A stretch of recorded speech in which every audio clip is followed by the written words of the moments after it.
ചാച്ചാജിയുടെ ജന്മദിനം ആഘോഷിക്കാനായി നമ്മളിവിടെ കൂടിയിരുന്നു അല്ലെ. ആരായിരുന്നു ഈ ചാച്ചാജി? ജവഹർലാൽ നെഹ്റു അല്ലെ. ജവഹർലാൽ നെഹ്റു ആണ് നമ്മുടെ ഇന്ത്യ രാജ്യത്തെ ആദ്യത്തെ പ്രധാനമന്ത്രിയാണ് അല്ലെ. ആദ്യത്തെ പ്രധാനമന്ത്രി അല്ലെ. അതിനുശേഷം നാടിനായി നന്മ ചെയ്ത് നല്ല പൗരനാകണം, അനുസരിച്ച് വളരണം, അരുമയായി തീരണം. നാടിനായി നന്മ ചെയ്ത് നല്ല പൗരനാകണം, ധീരനായി നയിക്കണം, വീരനായി ജയിക്കണം. സ്നേഹമെന്ന ജ്വാലയായി മുന്നിലേക്ക് നീങ്ങണം, ധീരനായി നയിക്കണം, വീരനായി ജയിക്കണം. സ്നേഹമെന്ന ജ്വാലയായി മുന്നിലേക്ക് നീങ്ങണം, ജ്ഞാനമായി നിറയണം, ദീപമായി തെളിയണം.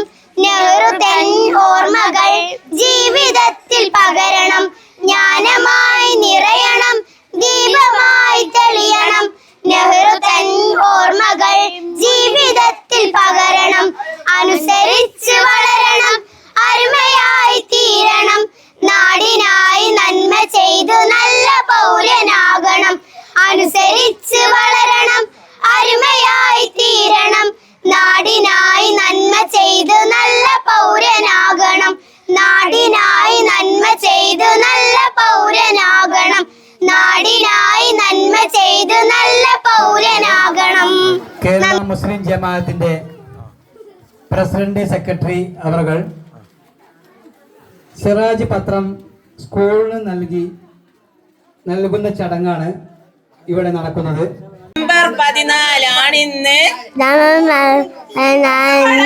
നെഹ്റുജി തന്നുടെ ജന്മദിനം ശിശുദിനമായി ഘോഷിക്കും.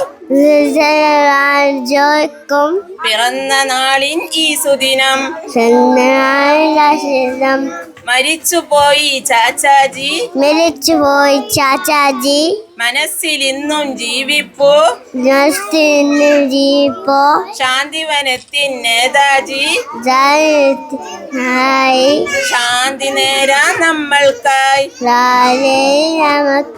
സിന്ദാബാദ് സിന്ദാബാദ് സിന്ദാബാദ്. ചാച്ചാ നെഹ്റു സിന്ദാബാദ്, ചാച്ചാ നെഹ്റു സിന്ദാബാദ്. സിന്ദാബാദ്.